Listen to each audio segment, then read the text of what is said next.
Let's get to know more about monkeypox. Joining us on the phone is infectious diseases specialist, Dr. Edsel Salvaña. Good morning, Dr. Salvaña. Thank you so much for joining us. Good morning, Ria. Good morning to everyone who's watching and listening. All right, we just heard there what the symptoms of monkeypox are, but maybe you can talk to us about how infectious it is and how exactly it gets transmitted.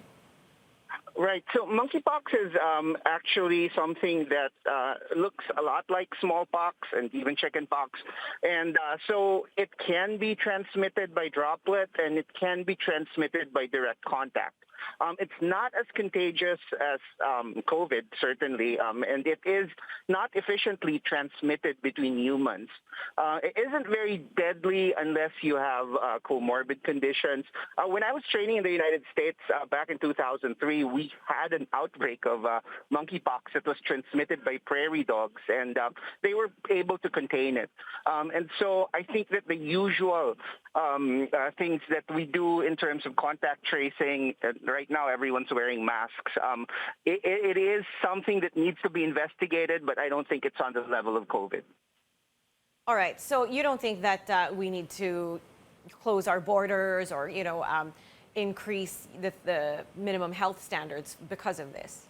Yeah, not at all. I mean, it can be transmitted by close contact, and if people still wear their masks, that should be effective. The other thing is that there are effective vaccines for monkeypox. The smallpox vaccines that have been used in the past using cowpox or some other attenuated virus actually do work against monkeypox. So, and we know how to treat monkeypox. There are some antivirals that have been tried, like ribavirin. So this is not something that's completely unknown like COVID-19. All right, so these antivirals that you're speaking of, do we have them available here in the Philippines? There are some. The data, because there have been so few cases, it's not as good as, like for antibiotics where you can do a randomized controlled trial. But there are medications that have been shown to work, and these can be tried. But again, it's not as deadly as COVID or other diseases that can spread really quickly. So it doesn't spread efficiently between humans. It's not very deadly. We have a vaccine that works against it, and we have meds that work against it.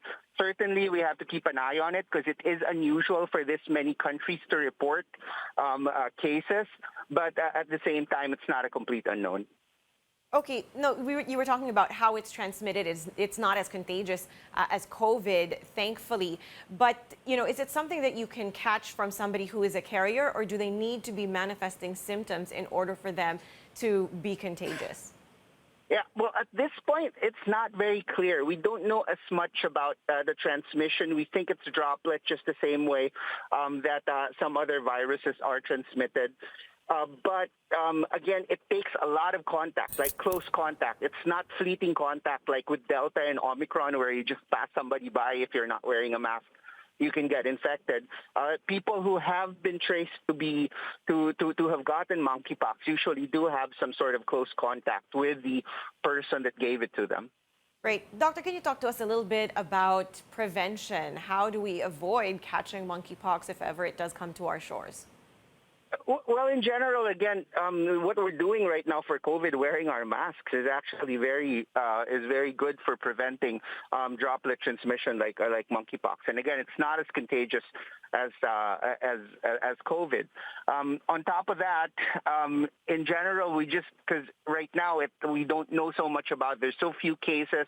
One of the theories is that this may be sexually transmitted. We didn't think monkeypox was sexually transmitted disease, but of course that's still close contact, so it's always possible. So this is part of the investigations that are going on. Is this a new route of transmission, or is it just a cluster because there's close contact and something that's predictable? This is why WHO, the CDC, continue to investigate this. But again, this is a known entity. It's not like COVID that 2 years ago, we had no idea what was going on.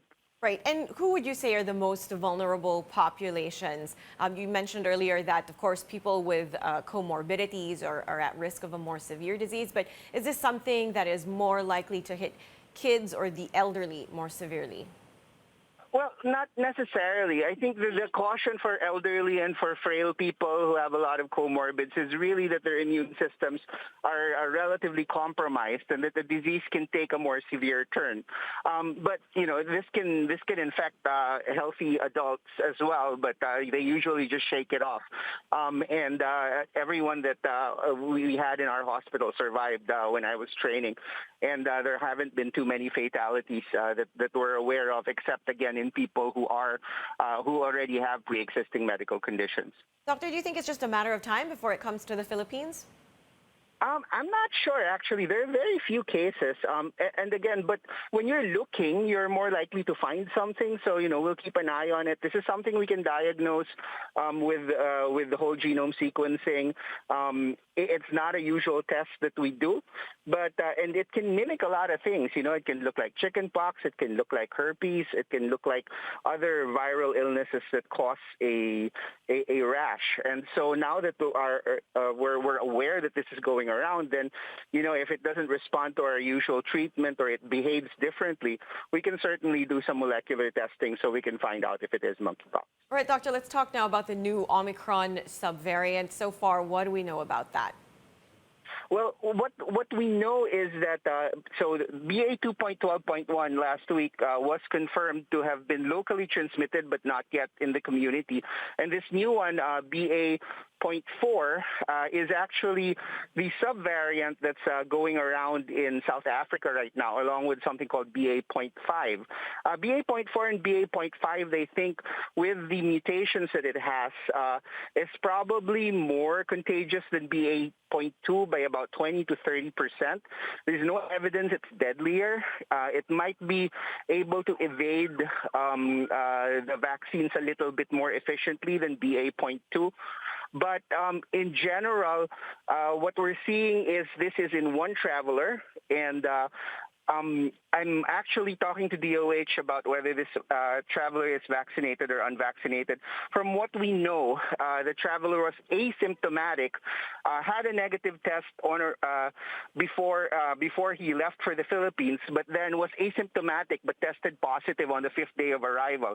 So those protocols are consistent with somebody who's unvaccinated. So I'm guessing, and this is to be confirmed, that this guy was probably unvaccinated and was under quarantine. And if that is the case, then, there's a good chance that we're able to trace the contacts, and at least this patient wasn't going around all over the place. And if he was asymptomatic, presumably, that's something that the course of that will probably be mild because he doesn't have any symptoms. But the bottom line is, this is why we still have pre-departure testing, and for those who are unvaccinated, we still have our quarantine protocols because they do catch these cases and we're able to prevent spread. If you remember, Delta was detected in the Philippines around April, but it only went into community spread much later, around July and August. That's right. So these kinds of protocols do work to slow down the introduction of these new subvariants into the community. All right, doctors, something that we need to ask you, there have been reports, of course, that you may be appointed the next head of the Department of Health. Is there a chance that you would accept this offer? Oh, well, I mean, right now, I've heard the same things you have. It's all just rumors. Certainly, it's something I will think about. It's a huge challenge. There's a lot of stuff going on, but I also have my research at the university, which is very, very important. I do take care of patients. I also have a family. I have kids. So, lots of things that go into that conversation. But again, there is, I've heard what you've heard. So I'd rather wait and see what happens, and then, we'll address it when it gets there. All right, doctor, thank you so much for speaking with us this morning. That was infectious diseases specialist, Dr. Edsel Salvaña.